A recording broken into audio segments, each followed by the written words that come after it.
Terima kasih saudara, Anda masih menyaksikan Breaking News Kompas TV bersama saya Putu Trisnanda dan juga masih bergabung Islah Bahrani, Direktur Jaringan Moderat Indonesia. Mas Islah, tadi terakhir kita berbincang soal poros dunia. Pertanyaannya adalah tadi Anda bilang bahwa kata damai ini nampaknya masih jauh karena masing-masing negara masih berpikir strategi bagaimana mengamankan negaranya masing-masing begitu. Tapi pertanyaannya ketika nanti Amerika Serikat ini tidak lagi ada dalam perang di Timur Tengah, entah itu kalah ataupun mundur, Anda melihat ini sebagai pergeseran poros dunia bahwa ternyata pusat dunia ini bukan Amerika Serikat, tapi masih ada pilihan-pilihan lain dan ini juga mendorong negara-negara inferior untuk akhirnya berpindah atau bergeser geopolitiknya, Mas. Saya kira hari ini sebenarnya tokoh sentral dari perang ini adalah Trump. Kemarin ketika terjadi unjuk rasa besar-besaran, gerakan No Kings yang disuarakan oleh banyak orang, pernyataan dari Bernie Sanders ini kan betul-betul menjadi satu acuan gitu, bahwa Trump ini kan sebenarnya bukan kepentingan Amerika. Artinya perang ini lebih banyak dikendalikan oleh Trump dan atas inisiasi Trump secara personal gitu. Ini yang dikatakan oleh berbagai gerakan resistensi yang dilakukan oleh berbagai masyarakat kemarin yang terjadi di banyak negara bagian itu. Saya kira memang kalau memang perang ini terus berlanjut dan Amerika ingin tetap menyelamatkan superioritinya sebagai polisi dunia gitu, mau tidak mau memang harus menjatuhkan Trump. Perang ini akan berhenti kalau Trump berhasil dijatuhkan, diimpeach. Ini mau tidak mau.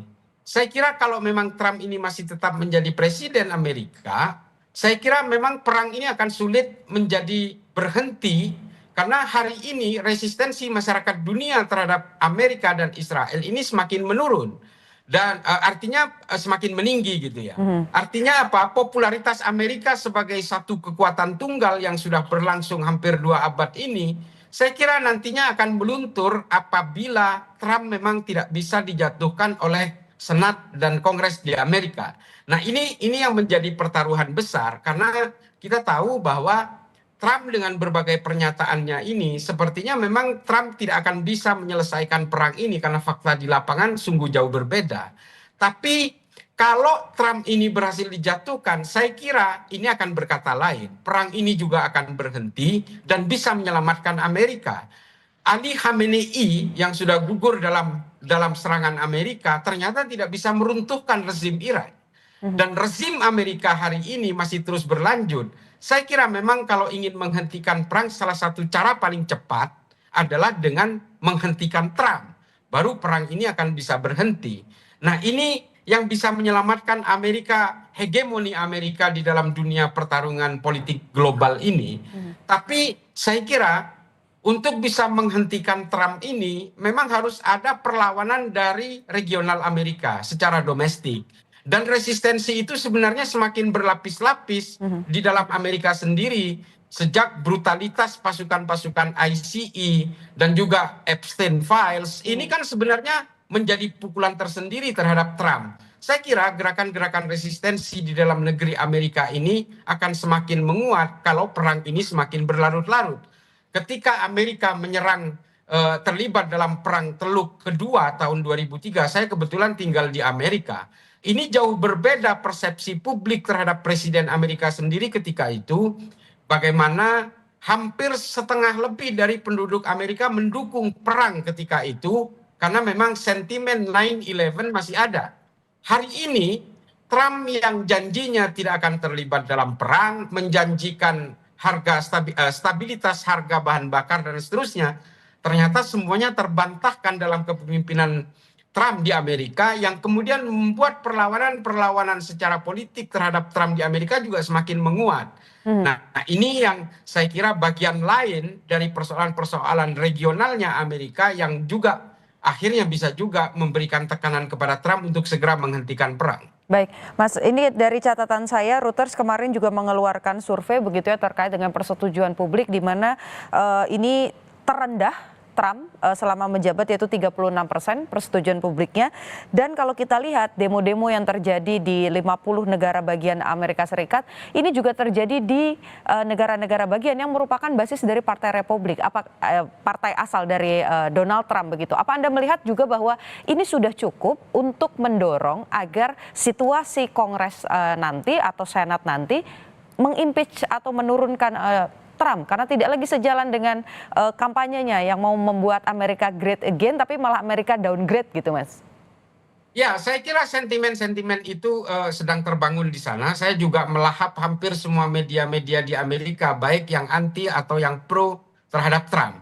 Dan juga beberapa teman akademisi yang ada di sana, memang pemilu paruh waktu nantinya itu akan bisa membahayakan Trump. Saya kira satu-satunya pilihan untuk menghentikan perang ini adalah dengan melakukan proses impeachment secara normatif terhadap Trump, sehingga perang ini akan bisa berhenti.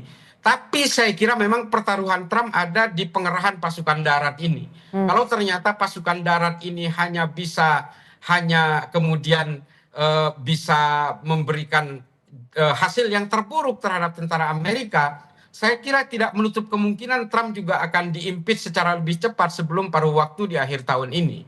Dan ini memang saya ingat betul ketika saya ada di sana, gerakan-gerakan resistensi tidak sebesar hari ini yang ada di Amerika.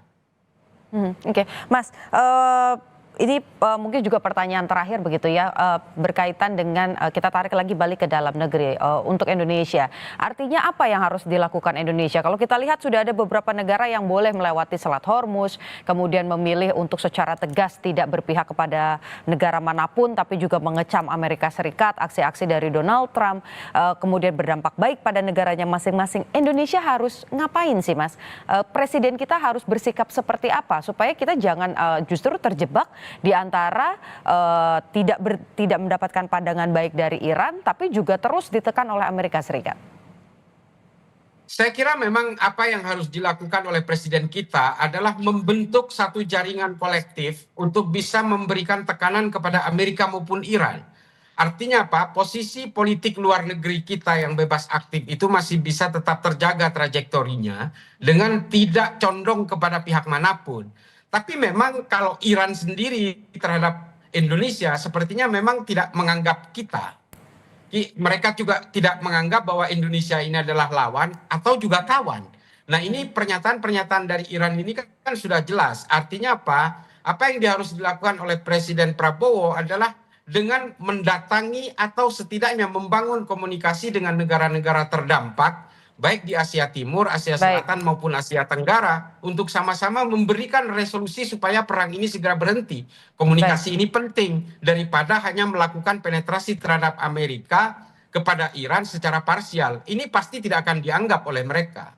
Oke, baik. Masih banyak hal yang harus kita persiapkan, terutama bagaimana memposisikan diri secara diplomasi begitu ya di dunia internasional agar kita juga tidak terjebak di tengah-tengah antara pihak yang berkonflik. Terima kasih sudah bergabung dengan Kompas TV.